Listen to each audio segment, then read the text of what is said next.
একদম হঠাৎ প্ল্যানে এই শনি রবিবার ছুটি থাকায় মা, আমি, দিদি আর ভাই আমরা চারজন মিলে বেরিয়ে পড়েছিলাম একটু ঘুরতে যাওয়ার উদ্দেশ্যে। এখন যে ট্রাভেল ট্যুর বাসগুলো ছাড়ে ওদের সাথেই আমরা চারজন চলে গিয়েছিলাম বীরভূম।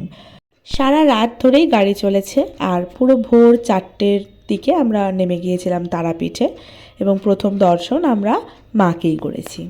মায়ের দর্শন করেই গাড়িতে উঠে আমরা চলে গিয়েছিলাম গৌরীয় মঠ, যেখানে আমরা ওই দিন একটু স্টে করেছিলাম। এখানে যেহেতু ভেতরের কোনো ছবি তোলা বারণ, তাই ভেতরটা দেখাতে পারলাম না, বাইরে থেকেই দেখে নাও। আমাদের সাথে যেহেতু অনেকেই গিয়েছিল, তো রান্না বান্না সব কিছুই আমরা নিজেরাই করেছি। এটাও একটি দর্শনীয় স্থান। এখানে পরে পরে সকাল হতে ভিড় বেড়েছিল। আমরা যেহেতু ভোর ভোর পৌঁছেছিলাম, তাই এই জায়গাটা বেশ ফাঁকা ছিল।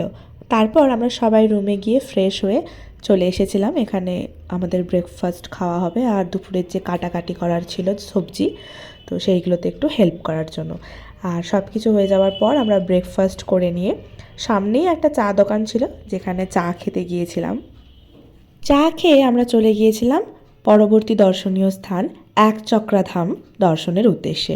ওখানেও সেম, ভেতরের কোনো ছবি তুলতে দেয়নি, বাইরেই ফোন রেখে দিয়ে ভেতরে ঢুকতে হয়েছিল। তাই বাইরে থেকেই যতটা দেখাতে পেরেছি জুম করে ততটাই দেখালাম। আর তবে হ্যাঁ, ভেতরটা ভীষণই সুন্দর একটা জায়গা, শান্ত মনোরম পরিবেশ, বেশ খোলামেলা, বেশ বড় জায়গাটা।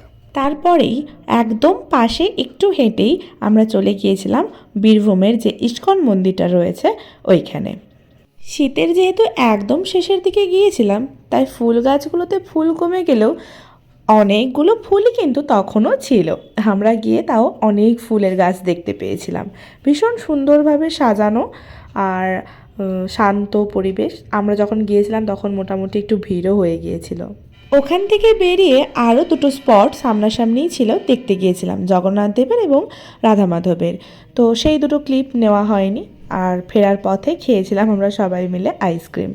ঠিক তার পরের দিন আমরা চলে গিয়েছিলাম আমাদের বইতে পড়া ছোটবেলায় সেই তপবন দেখার উদ্দেশ্যে। ওখানে থাকা এক সাধুর কাছ থেকে আমরা ওই জায়গার মাহাত্ম্য গিয়ে প্রথমেই শুনেছিলাম। তারপর জায়গাটা একটু ঘুরে দেখলাম ওখানে আছে একটা সীতা মায়ের মন্দির। এছাড়াও রয়েছে এখানে ঋষি বাল্মীকির একটি সমাধিস্থল। ওই স্থান দর্শনের পর প্রায় 20 কিলোমিটার দূরে চলে গিয়েছিলাম আমরা রামেশ্বরের শিব মন্দির দর্শনের উদ্দেশ্যে। 2 দিন ধরে এত ঘুরেছি, লিটারেলি আমার গলাটা ভীষণ বসে গেছে, হয়তো আমার আওয়াজ শুনে তোমরা বুঝতে পারছো।